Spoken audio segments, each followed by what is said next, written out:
What's up guys, it's Everett here. In this video we're going to talk about your diaphragm. So I've mentioned the diaphragm before in a lot of my other videos on mobility and lifting technique, but I thought it'd be a good idea to make a pretty quick video on how to start training your diaphragm. And I'm going to make more videos on the impact of diaphragm problems on health and performance in fitness. So this will be kind of like a foundational video. Now before we get started, I'm getting more and more views on these videos finally, thanks to you guys. So if this is the first video you've seen on my channel, I cover mobility and strength and conditioning and kind of the intersection. I don't just do mobility as like a warm-up or something I do when I get injured. I treat it like serious training, and I think it goes, again, right into athletic performance. It mixes in nicely. So if you like that, consider subscribing to the channel and hitting the like button and the notification bell. Now, like I said, your diaphragm is extremely important, and most people don't think about their diaphragms. They don't really know what the diaphragm is. They kind of know it's something involved with breathing, and everyone's like, well,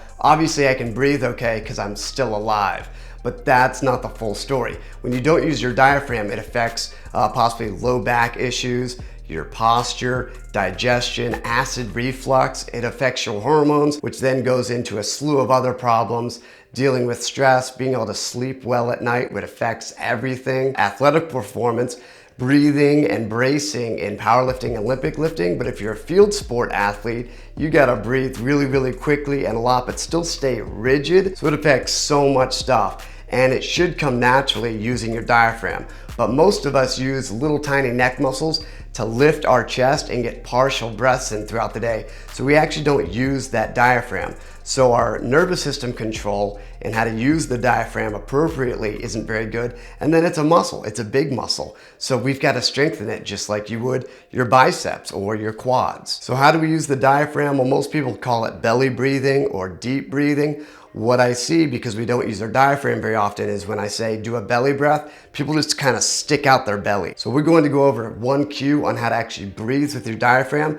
I would recommend doing this morning, night, and even in your warm-up before you go to the gym. So the exercise is very simple. We're gonna sit with good posture, shoulders right on top of the hips, nice neutral back with that S curve. And then we're gonna take our hands, and about mid-ribs, it's usually a little higher than you think, you're going to get your middle fingers so they touch. Now, without moving your arms at all, you're gonna breathe into your stomach and into your ribs through the nose, and you're gonna separate your hands by breathing in deeply. So it looks like this. So again, I didn't move my arms or my hands at all. And then you're going to collapse the ribs and take the belly button to the spine. So backwards, and breathe out through your mouth. Just like that. So we're gonna do a 5-second inhale. Try to breathe in as much as you can. Don't think about breathing up, and don't think about just pushing out your stomach. That's gonna round your low back. Think about breathing out in a 360-degree fashion, okay?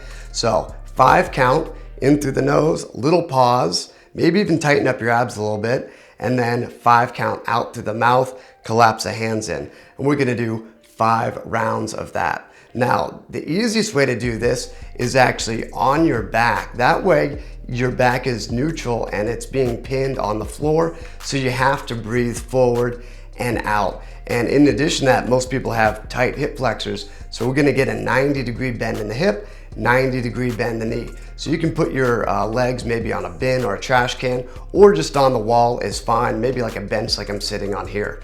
Now this is especially good to do at night, laying on your bed before you go to sleep. It's gonna help you go to sleep. It's a great way to wake up in the morning, get the day going. It's definitely gonna be more difficult in the morning because you're just kind of tight.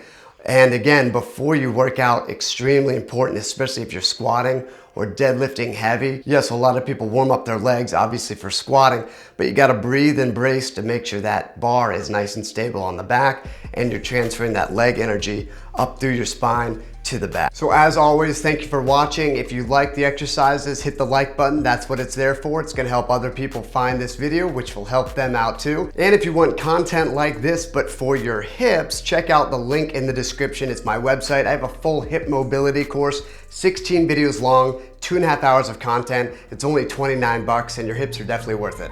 So thanks again, and see you in the next video.